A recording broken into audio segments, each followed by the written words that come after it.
Hello, I'm Daniel. I wanted to come on and talk about the precepts today. The precepts are an aspect of Buddhism where we are encouraged to regulate our behavior. We're encouraged to regulate our behavior, and it's not like commandments where this is bad in the eyes of the Lord. It is rather, it has been shown over and over that these are the activities that promote harmony, promote or fail to promote harmony, and that's important. Being harmonious with the world around you is important for your well-being and your clarity and your practice. So we're gonna have a tough time having a harmonious life if we're out there killing people all the time, right? That's the most extreme example, but that's what the precepts are about. It's about having harmony with the world around us, because having disharmony with the world around us gives us all sorts of problems. So that's why we have the precepts. So, first of all, the first precept, sometimes people call it not killing, and I think it's more than that. It's the vow to be non-violent. And that doesn't mean we can't defend ourselves in trouble when we're in trouble. It doesn't mean we can't defend others if they're in trouble, but it does mean that we're going to go out of our way to try to not harm anyone. And to do our best to not harm animals as well. I catch spiders and I let them go. I don't know if everybody does that, but that's what I do. We want to not harm any being if we can help it. And so we don't also want to start, although we are prepared to defend ourselves, we don't want to start any trouble. And if we think trouble's going to start, we can get out of most situations, right? So, and then what about ourselves, of course? We want to be nonviolent to ourselves. We want to think about how our behaviors might be harmful to us and to change them if we need to. We want to change our behaviors if we need to. So if we indulge in some activity or another too much and it's harmful to us, we want to kind of try to adjust that some. Because harming ourselves is breaking the first precept. The second precept is usually called the precept against lying, and I don't call it that. I call it the vow to be truthful. Because I think just lying, we could have a really small view of what lying is, and this is bigger than that. We want to be truthful not just in our social life, but in our business life, in our relationships, in everything. We want to be truthful. We want to not deceive others. We want to not have lies by omission where we just specifically leave out details that we know the person we're talking to wants to know. We want to not have, also probably not gossip and spreading half-truths. We don't want any of that. We want to just be truthful. And this also is a big one, in my opinion, because it also involves being truthful with yourself. And we have such a tough time with that sometimes. Buddhism challenges us to face our shit and be honest about what our flaws are and who we are, and what we've done and what we're doing. And that can be really uncomfortable at times. There are no excuses on the Buddhist path. So we could try to make excuses. We make excuses for ourselves all the time, and Buddhism challenges us to stop doing that. So we want to not fool ourselves and not figure out ways that what we're doing is okay if it's not. And often the things we're doing are okay, but when we do something wrong, we want to face that. So I ate too many chips, and I can reflect on that and I can come up with an excuse like, well, when am I going to eat chips again, or something like that. But no, the truth is I have a vice. I wanted to give into that vice, so I did. So I ate too many chips. That is just being truthful with myself, is to admit I gave into a vice.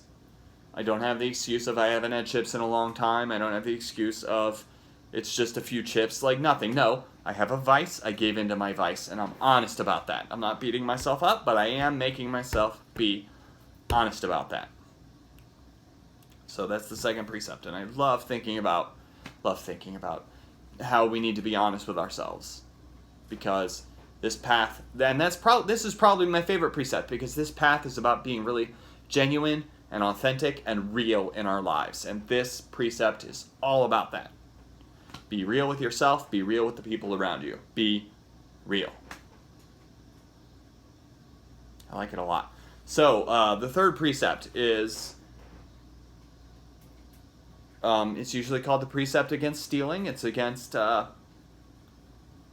taking property that's not your own.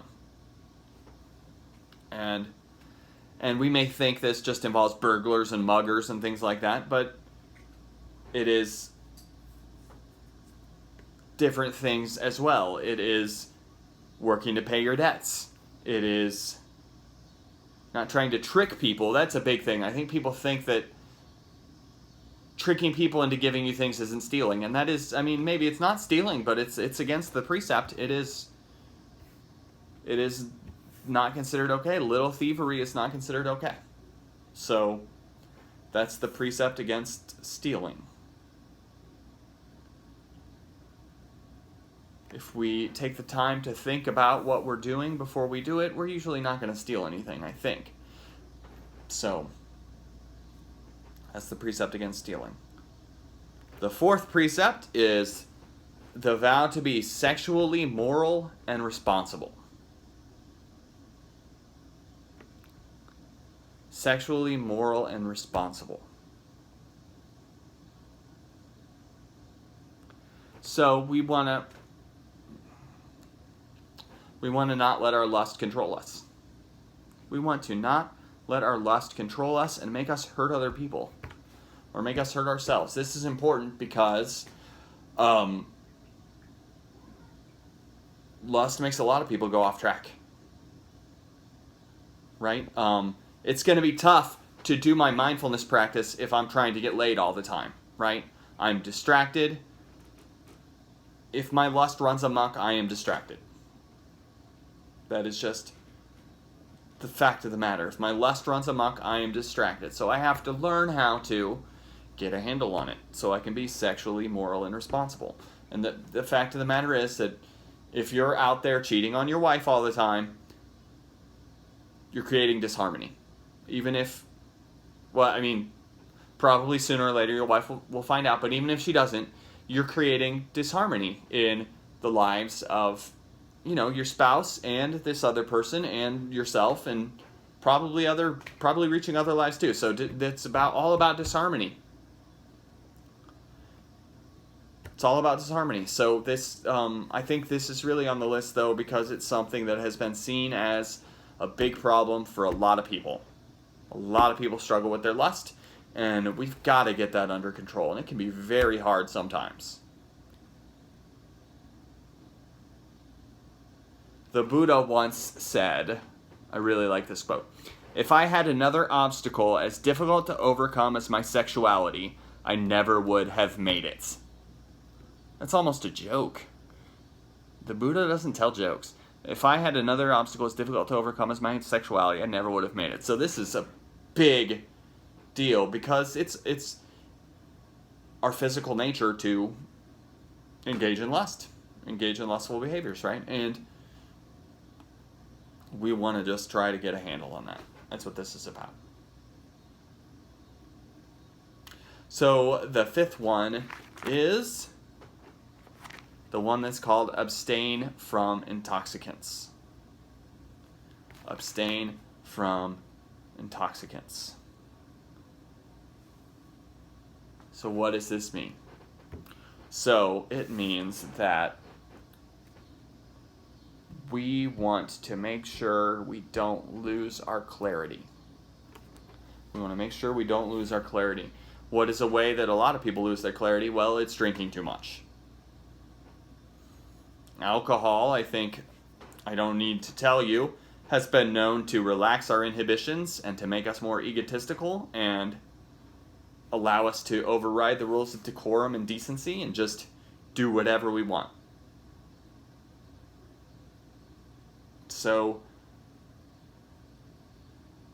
this was put on the list because I think the Buddha in his time, he saw that people would get drunk and then break the other precepts at will, right? So I think we've got to be very careful. Got to be very careful. And I'm not saying total abstinence. I'm not saying that, but I am saying be aware of your environment and be aware of yourself. And be really careful.